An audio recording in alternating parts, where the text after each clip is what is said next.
Ang tamis. Magandang araw po mga kabayan, balaga po sa Pinilangang Lakbay. Yan, pagsasaluhan po natin ngayon ay crispy liempo chips. At meron po tayong, taran, spicy Thai noodle salad. Yan po, gusto ko after na mag-asal, kailangan po ng mga vitamina. Tara, samahan po ninyo kung paano ko po ginawa po ito, recipe. At ito pong crispy liempo chips. Umpisa na po natin ng spicy Thai noodle salad. O, diba? Meron po ko ditong Thai chili. Lagay po tayo ng asin. Kailangan po talaga kinakrush sa asin ng sili para mas mag-release. Iba pag gumagamit, sa Thailand po talaga gumagamit sila ng malaking almiris. Pero ayoko pong masyadong dikdikin kasi sobrang anghang po yun. Ito maanghang na po yan. And then maglalagay po ako ng sibuyas, shallots, saka cherry tomatoes. Mas maraming cherry tomatoes, mas masarap. Dagdagan ko pa po ng konting asin para mag-release ng flavor ng cherry tomatoes at medyo i-crush natin ng konti. At yung sibuyas, mawala po yung tapang. Siyempre yung mga Thailander, gusto nila mas matapang yung sibuyas. Ako hindi po. Gusto ko yung mawala yung tapang na lumalabas sa ilong. Re-rest ko lang po yan ng 5 minutes. Ayan, after 5 minutes, nakita po ninyo, nag-release na po ng liquid. Lagay po tayo ng patis. Ito, tansyahan po.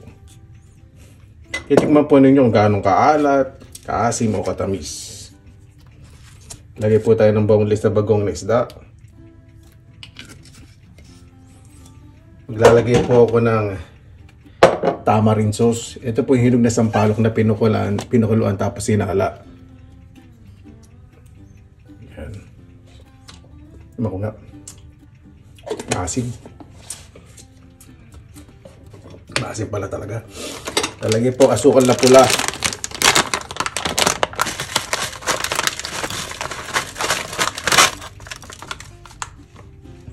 At pipigang ko po ng, gagamit po ngayon ng dayap. Ngayon paghahaluin ko po yung dayap sa lemon para mas masarap.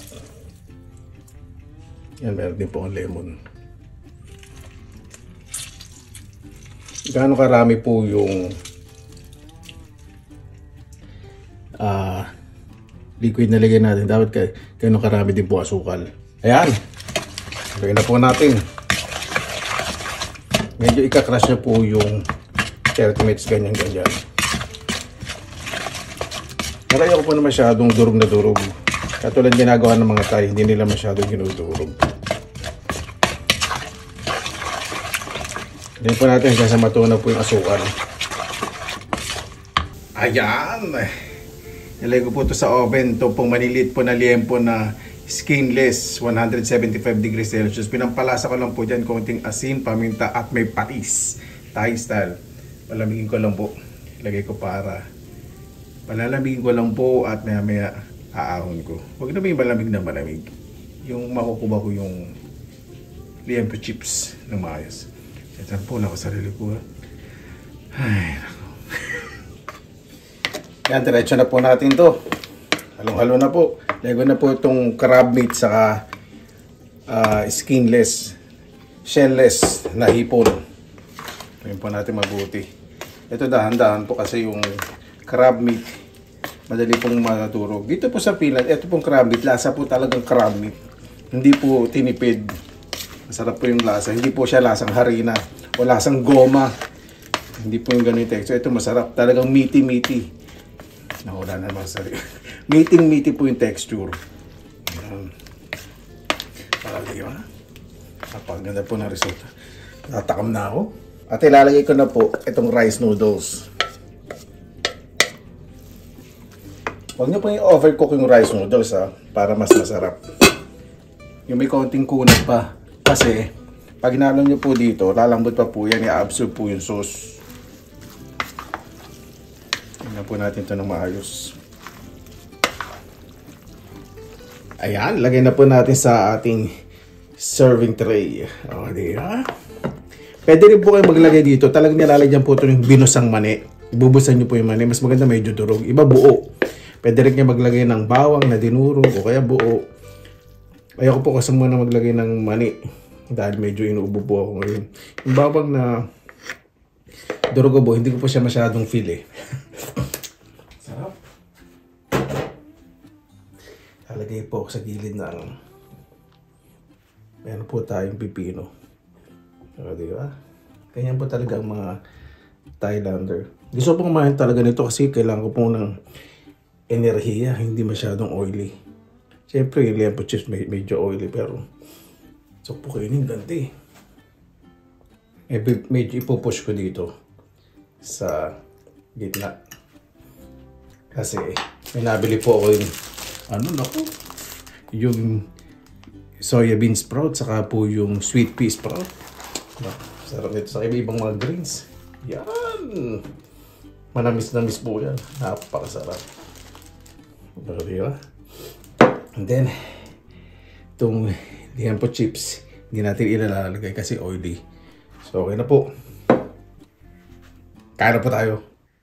Mabuhayan! Maraming salamat na po sa Panginoon. Isama-sama naman po tayo.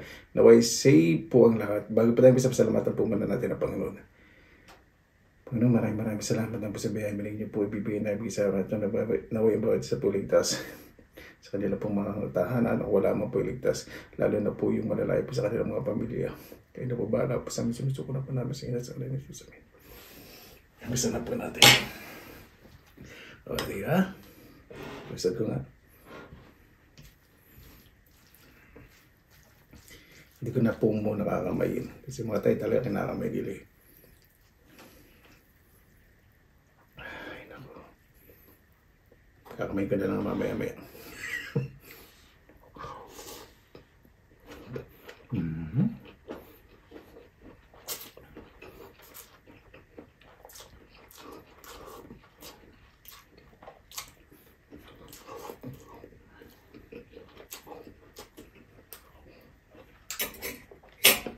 Napakasarap.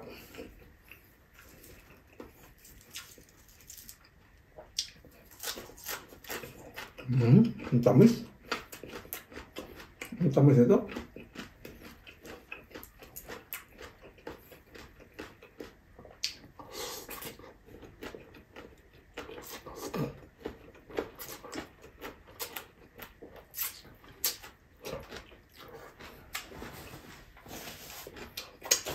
Ito ko na ang tinidor para mas marami tayo ma-shoot sa bunga nga po.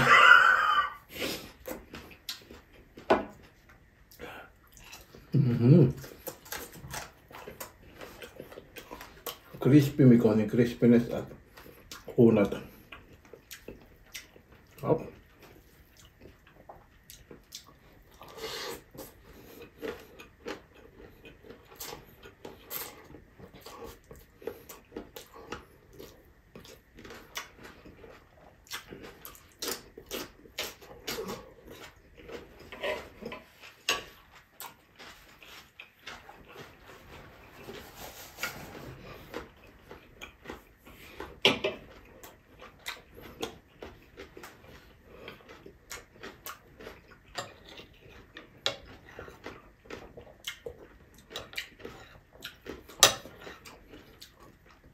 Napakasarap.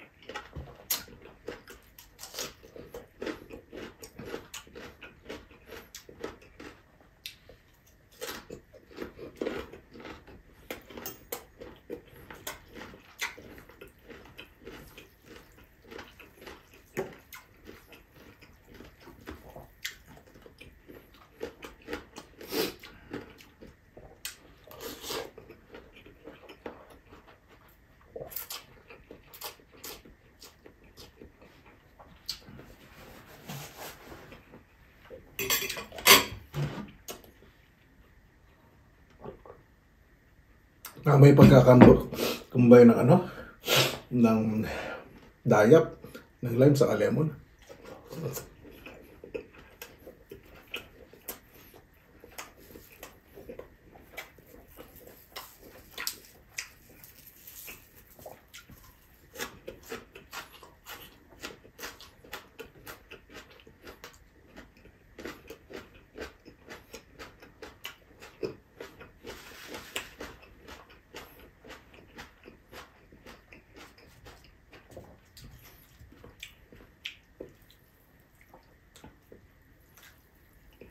At ito pong hilihan po, perfect na perfect sa asim.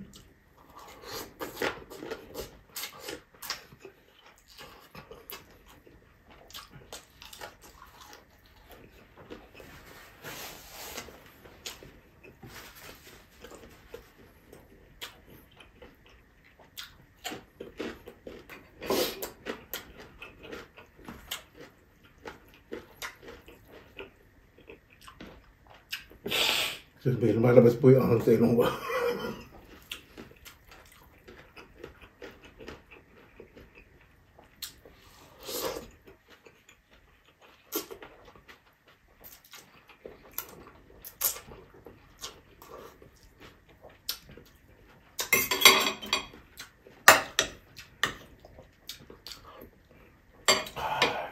Sarap.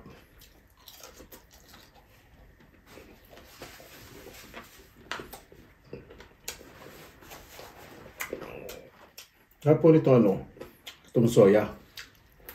Tamis. Microgreens po tawag dito yung mga pinatutubong ganyan para punla. Saka ginagawa salad.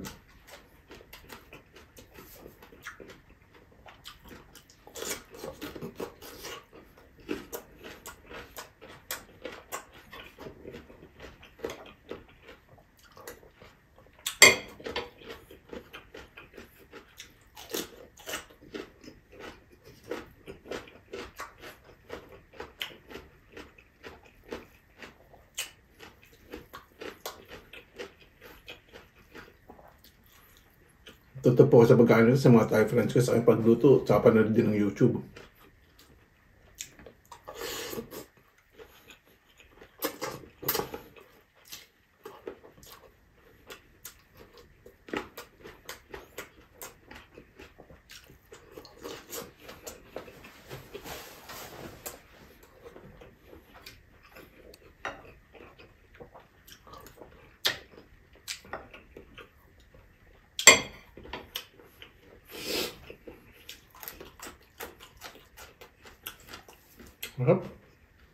Meron po sa mga ganti. Mamaasim, kinilaw, kilawin.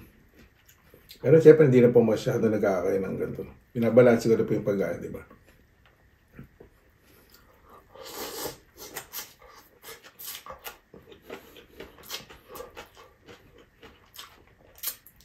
Kasi ingredients po nito napamahal.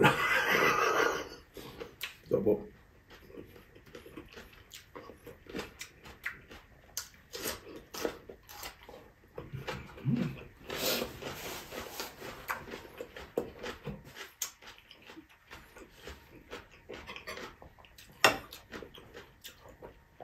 At yung pinaka-the best, isa sa pinaka-the best na nagagawa ko po sa Thai noodles sa napakasarap.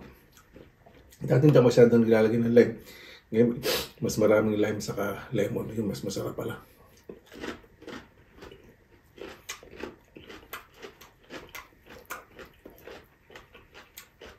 Wala, hindi pa ako inuubo. Kung hindi ako inuubo, maglalagay ako butong binusan ng mani. Binus ng mani masarap.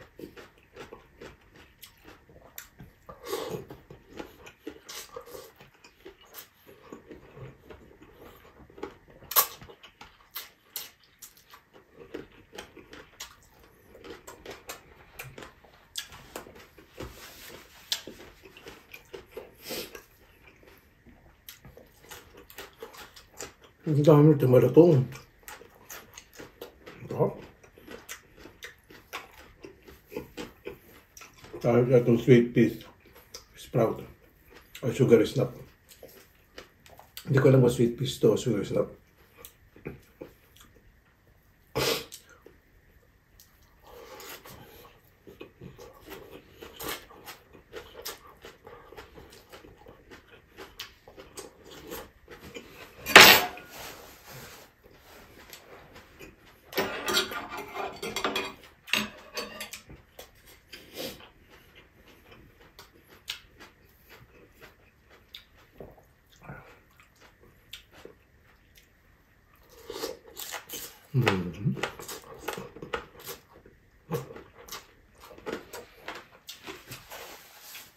Ang lutong na, panalo.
Winner na winner.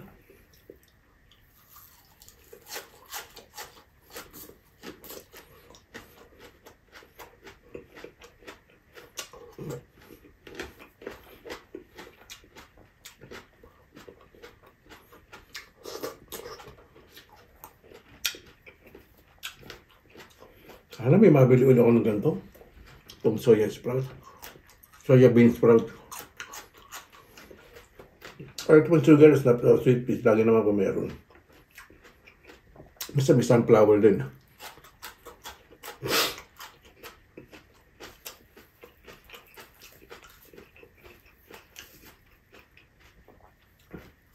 Galing na mga tayo na mag-combine ng mga lasa.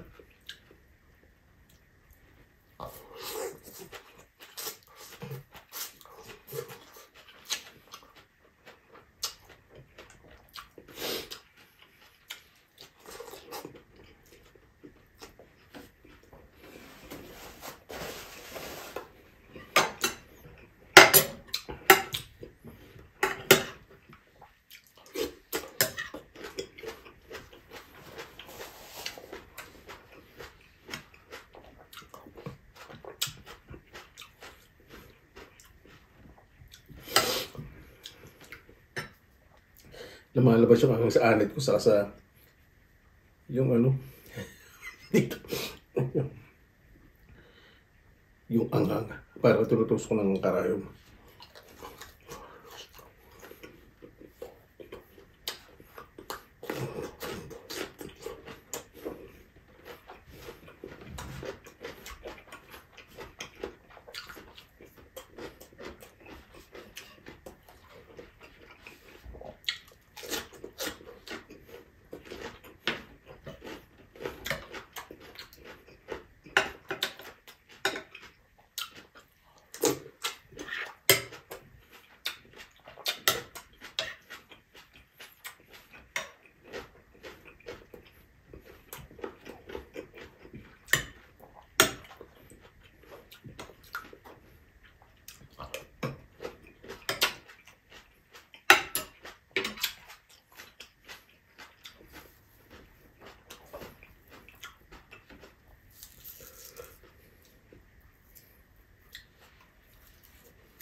Just me.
Galing nung sobrang hanga po talaga sa paggawa nila nito. Kasi hindi nyo po malalasahan yung bagoong, yung patis, yung flavor kasi nag-iba yung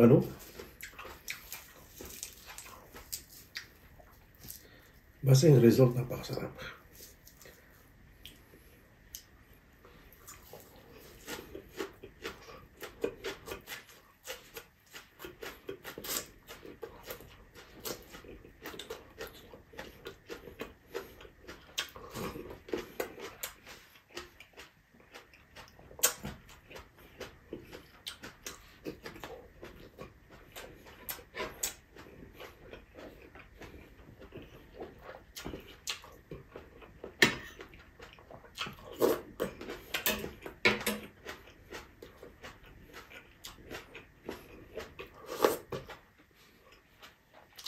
Kawa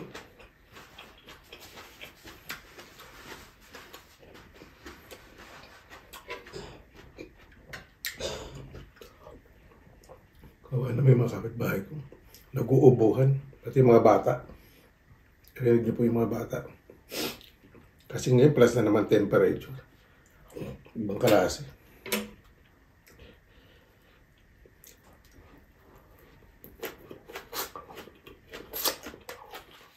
Buksan ko pong bantana kapag plus ang temperature. Para mapalitan po yung hangin dito. Kung nakita niyo po ka nakabonet, bukas po yung bintana po yan.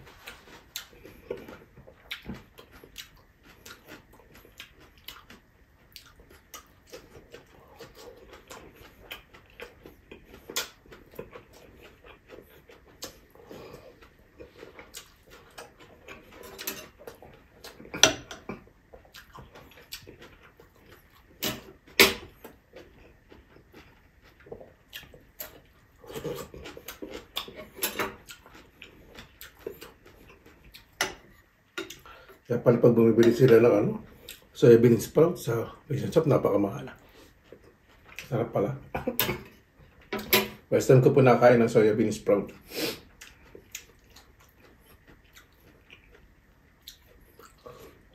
Matamis.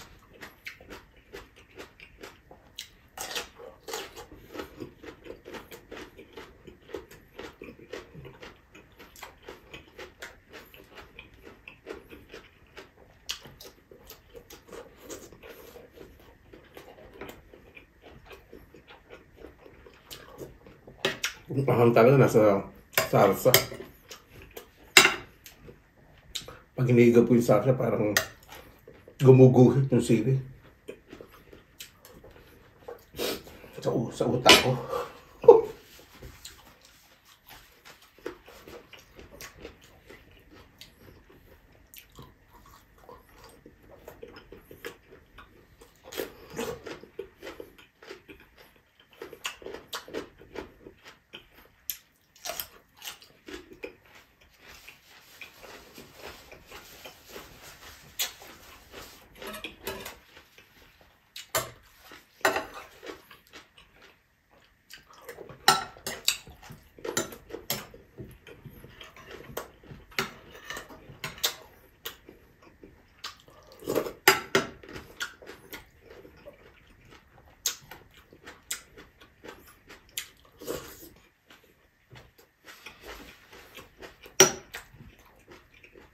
Pwede din po maglalagay ng carrots. Pero hindi ko po masyado feel yung carrots.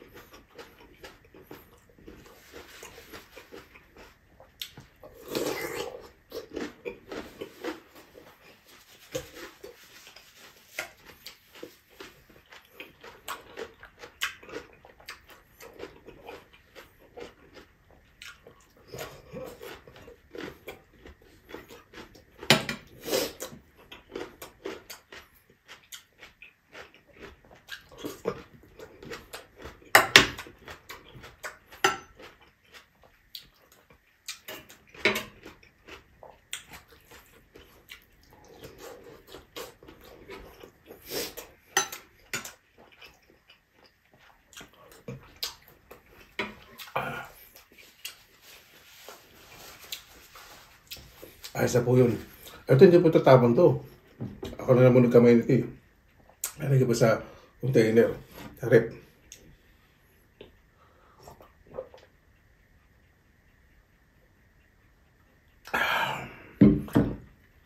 Hindi masarap kain na kahit walang kain. Napakasarap. Gusto pa ng bibig niyo pero ayaw na nantiyan nyo. Para po bago tayo magtapos, pasalamatan po muna natin ang Panginoon. Maraming salamat na po sa biyayang binigay niyo po sa araw na ito. Naway ang bawat isa po respeto po ibang kultura po pong pagtawanan. Lalo na pong pagkain dahil ayaw po nag-represent po ng kultura ng bawat isa. Kayo na po ang bahala po sa amin. Sinusuko na po namin sa inyo lahat sa kalan ni Jesus. Amen. Paano po? Maraming salamat na po sa inyo. Oras sa ila sa pinilangan lakbay.